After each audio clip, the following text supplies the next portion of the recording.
There are a lot of conversations happening globally, and I think in America one of the big ones was these conversations around women and having governance or non-governance around their own bodies. And so laws that have been passed, I believe it's... Why are we even having to discuss this about women? No one is discussing whether men should govern their bodies. Yes. You know, time out. Yes. Just leave women and their bodies to decide for themselves.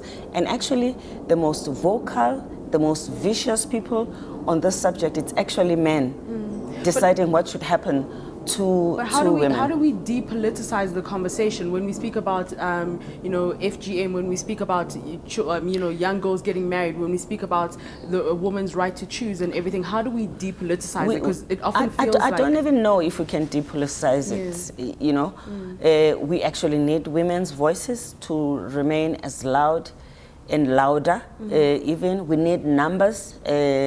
We need resistance in every way possible. We also need to win the other people, because we don't want to live in a polarized society and a polarized world.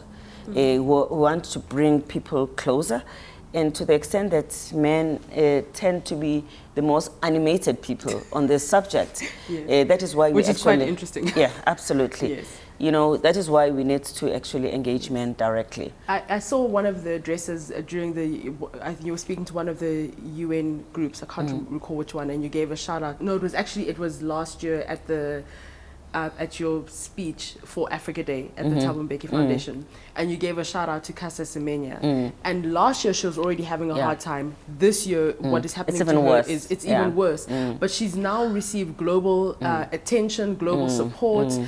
We also saw in Kenya where there were 2 female runners also who I believe were told that they were not allowed to even go and compete. But that decision was made from the Kenyan authorities.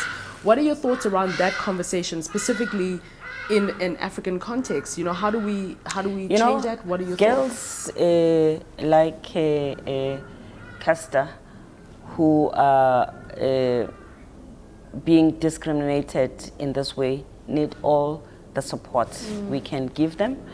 We at the UN, through the UN Council for Human Rights, have given the support and mobilized the medical fraternity, and made sure that our human rights activists and experts also talk about the issue, articulate it, adopted a resolution. But clearly we cannot force the hand of the IAAF, unfortunately, but we have to continue to really make sure that Caster knows that people are with her, and use whatever we have to change the situation.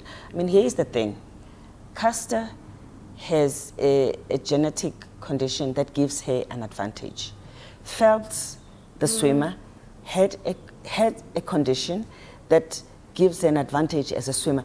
He was celebrated as a wonder boy, you know, who has been bestowed by nature with something that gives him an advantage. Tall people in basketball have an advantage because they're tall. They're not told to shorten their legs. Because otherwise they are too tall, they get to the net too quick.